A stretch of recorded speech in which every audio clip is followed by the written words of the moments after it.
Hello, thanks for stopping by again. Today I'm going to be taking a look at the Nightcore MT10A. And it would be better if it wasn't upside down for you. This flashlight is rated for about 920 lumens on turbo. It's a single AA size flashlight. I put the Eneloop Pro there for it for size reference. It's 4.14 inches long, and it's about, at the widest point, it's about an inch in diameter there. So this light is one that I've had longer than most of the other ones I've had, but I've carried it more than most of my other everyday carry lights. I've carried it at work every once in a while too. I just grab it walking out the door. You can see this one's got a little bit more marring than most of them, and you'll notice that much like the MT10A that I had taken a look at before, this does have a tail switch. But this one also has two side switches for changing modes, and there are some secret modes there too. There's no twisty head on this one to get into turbo. It's accessed through the tail switch with the side switches there. It will tail stand. It's not incredibly stable. It does it, but you can see it's a little wobbly. But it does do it, and it works well enough for me for the most part. The reasons I like this light are the versatility of it. It will use any AA size battery on the market. It will use these nickel metal hydride batteries, the Eneloops, Eneloop Pros, Sanyos, whatever else. It will use unprotected lithium ion batteries, 14500s, and it will also use alkaline lithium, regular lithium batteries, and then the the Life PO4, however you're supposed to say that. So that is a very, very handy feature in my mind to have with this. Now it did come with the sheath. This guy here, I've actually had another video. I like this sheath better than most of them. It fits in. Either way, that's just the included sheath in the box there. No open bottom, but that also means there's no drainage hole. There's no open at all. There is some space at the top. It can come out, but I haven't had a problem with that. And obviously, I keep it in the Velcro. If you tighten it too much, you increase the likelihood of the light coming on, but that hasn't been an issue for me with this one. But although I do use it for work on occasion, just because it's what I grab when I run out the door, for the most part, I don't use it for work. I use it, for the most part, I'm just using it for everyday carry. So I don't use a sheath. I'll keep it in like the change pocket on a pair of jeans, or one of the side pockets on carpenter or cargo pants.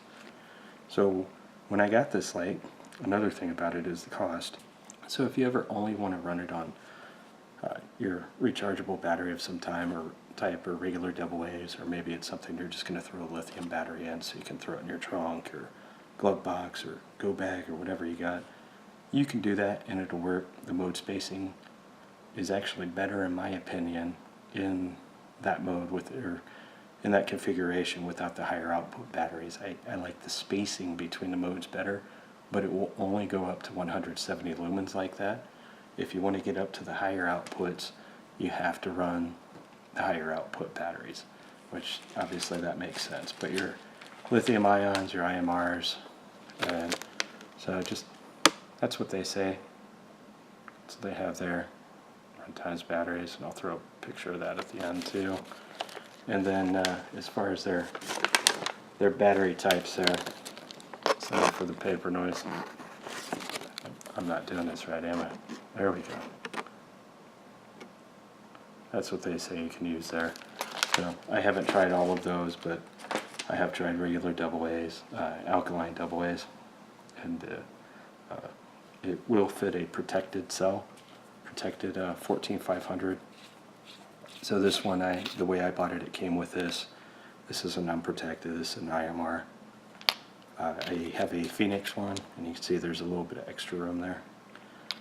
I have a Phoenix protected cell 14500, one of their branded ones, and it fit in there and it closed without issue. You see I'm still turning, there's a lot of turns. It's not dust proof, but it actually did a pretty good job of pulling dust out. So what else does it come with? Let's get the noisy paper again. Came with the Nitecore lanyard, which I actually like better than most lanyards. It came with a pocket clip and then an extra O-ring there, or 2 extra O-rings, excuse me. So what does this light do? What makes it special aside from the batteries? Well, you have the tail switch, you got momentary on, and then you got on. So the mode selection is done through the side switches. So you turn it on and you just go up and then you go down. What's that? Yeah, it's got a little red mode. Now the red light is not perfect. You can see it's a very imperfect beam, but it doesn't need to be perfect. It's just close up, very low level illumination. So you don't have a super firefly mode, but you do have that, which is pretty good. You know, red is useful for not killing your night vision. That's the most useful thing for it, in my opinion. Okay, so what else can you do? Well, you have direct access to your red mode, and just and then you go up to the low mode. But so it was in low, just to show direct access to red. Okay, you also from off have direct access to turbo. Yeah, pretty bright, right? Yeah. We'll step that down, and then if you hold them both down, you have a voltmeter. So 4 volts. If it was 4.1, it would have flashed one more in a similar fashion. Once it's done reading the volts, it goes into this red beacon mode. So you could use that for a very low power drain beacon locator tied to your backpack while you're walking around, so people have a generalized idea of where you are. Okay, and then you have to actually turn it off, because just in order to get that, you have to click the switch all the way down. So it's also got a couple other modes there. Got your, of course, that, and then you've got a white beacon, and then you've got an SOS. So this light does everything that most people, I don't think it will remember the, I don't think it remembers turbo. Oh, it does remember the, okay, so that's going to be a bonus for a lot of people. It will remember the strobe. And then, let's see if it'll remember the beacon. Nope, doesn't remember the beacon. So you got strobe, beacon, will it remember SOS? I don't see why it would, but no, but it will remember the strobe. So this is light that you could use if you want a tactical light. This will do the job. Most people I know that want a specific tactical light, they don't want side switches on there. It interferes with, you know, if they want a tactical light, they're thinking about how they're going to hold it with their gun in one hand, or light in one hand, gun in the other hand. So, and they're bringing their hands together. I've seen people do it something like that. I don't know exactly how it works. And then there's another one where it's crossed like that. So the side switches, they're worried that, you know, tensing up your grip, you can end up switching modes. I don't worry about stuff like that. That's not what I bought it for. I just bought it because it was light and it looked like it would do a lot for me. And I liked it.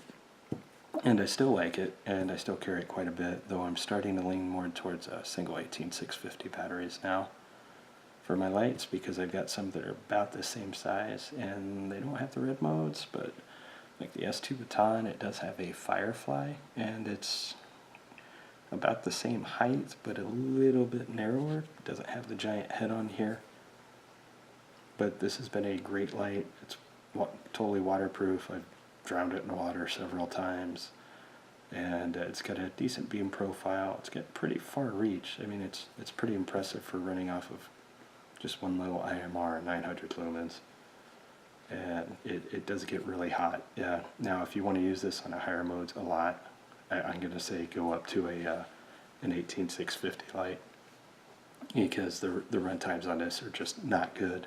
At the higher modes, they're available. If you want to use it a lot, well, for my own testing with the battery that came with it, that unprotected Nitecore 14500 there, 3 minutes on turbo, but that's because of heat. It didn't kill the battery at that point. That was just heat. It stepped down to the next mode, which I think was 500 lumens. So after 28 minutes, it stepped down to 180 lumens. So at 500 lumens, it probably was stepping down. I just didn't notice it. Not stepping down, full steps down, but just little tiny incrementally going down. And then at 20 minutes, it went down to 180, I guess it would be 170 lumens. And then at 32 minutes, it went down to the next step. So it was pretty quick, but that was starting out in turbo. And the run times, aside from that, I found to be pretty accurate. Now, with one of these little guys, the Eneloop Pros, it wouldn't stay in turbo, which for this light is 170 lumens with that battery. And at 2 hours and 5 minutes, it started to dim.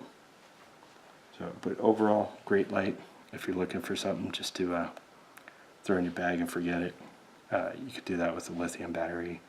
The IMR as well will start to drain a little bit faster than most battery types do, that I've found anyhow. So if you just want something that is capable, but you don't need the higher run times, this is a great light. If you don't care about the higher run times at all, there is the MT10A, which looks pretty similar to this. I believe it is about the same size, but it doesn't have the red light mode, and the max output is 180 lumens. So if you don't care about anything brighter than that, I would go with that. That light's also much cheaper than this. But I've been really happy with this product. So I found this on its own. Today I looked it up before I started doing this video, and just the light was $35. So for what all it can do, it's a pretty good price. Now with an included Nightcore branded unprotected lithium ion battery, it was $45. And then to buy it with the battery and a charger to charge the battery, it was $65 to $70. It was about $70 is what I was seeing for the most part. So not a bad value overall if you want this light.